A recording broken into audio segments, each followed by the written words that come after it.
Bonjour à tous, je suis ravie de vous retrouver dans une nouvelle vidéo. Alors il est très tôt là ce matin, il fait un petit peu froid, mais je suis ici pour une raison bien particulière. Je suis à Aiglemont, dans une safranière, puisque nous allons partir à la rencontre de Aurélie Hazard, une productrice de safran dans les Ardennes. Donc là, elle est actuellement en train de commencer la cueillette du matin. On va la retrouver tout de suite. C'est parti, je vous emmène avec moi. Bonjour Aurélie.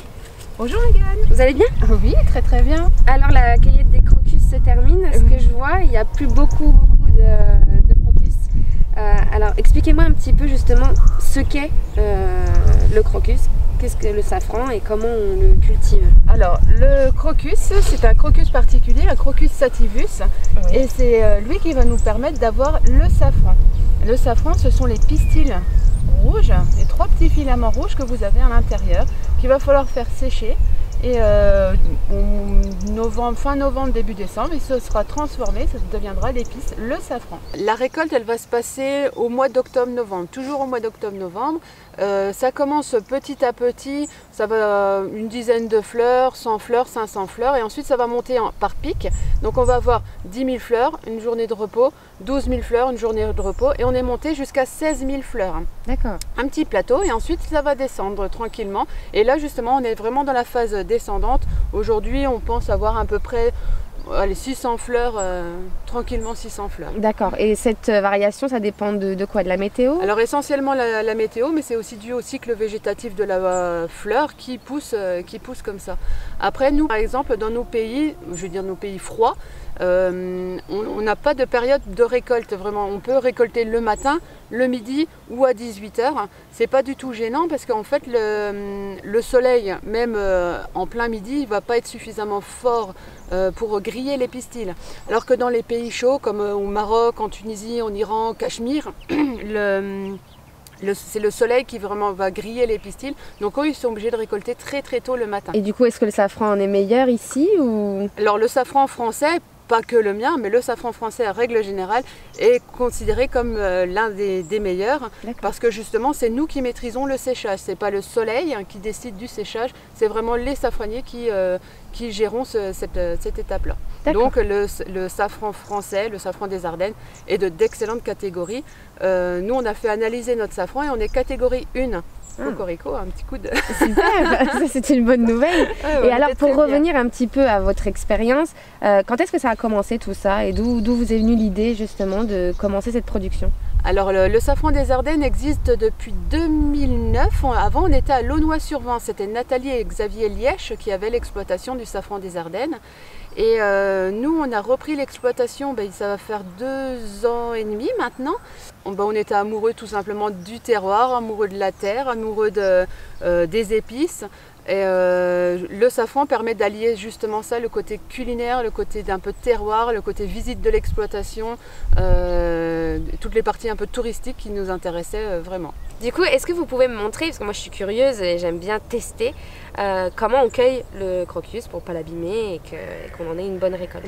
Donc en fait, vous allez prendre vraiment la fleur à sa base, bien écarter le feuillage, et puis vous allez pincer. Et ça, la tige, elle se casse directement. Alors, vous avez une petite à côté, vous pouvez tester. Allez-y, allez-y. Et super. Voilà. Qu'est-ce qu'on fait avec le safran justement? Parce que vous parliez du fait qu'on l'utilise dans tout ce qui est gastronomie, terroir, etc. Mais ça sert à quoi? Alors, le safran, c'est une épice que l'on va utiliser en règle générale, poisson, viande blanche, coquille Saint-Jacques, ça c'est des valeurs sûres, vous ne pouvez pas vous tromper en cuisinant avec le safran. Le plus connu, les plats les plus connus, ça va être la paella, le risotto, la bouillabaisse, ça c'est vraiment les plats que tout le monde connaît avec le safran. Et également vous allez l'utiliser dans les desserts. Alors le safran, c'est déjà pas très culturel dans nos régions d'utiliser du safran, mais du safran version sucrée, c'est vraiment pas culturel, pas utilisé du tout.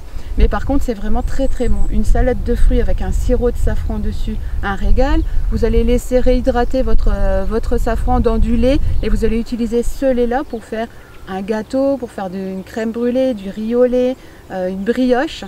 Ça va être vraiment un régal. D'ailleurs, je crois que vous proposez justement ces produits-là à la vente. Des kits pour faire du riz au lait, des kits pour faire des cookies. En sucré, j'ai également des confitures. et du sirop de safran. D'accord, donc juste pour info, vous pouvez retrouver ces produits-là dans la boutique de terroir Ardennes de France de l'Office de tourisme à Virevalran. Donc surtout, n'hésitez pas à venir découvrir le safran et les saveurs qu'il propose.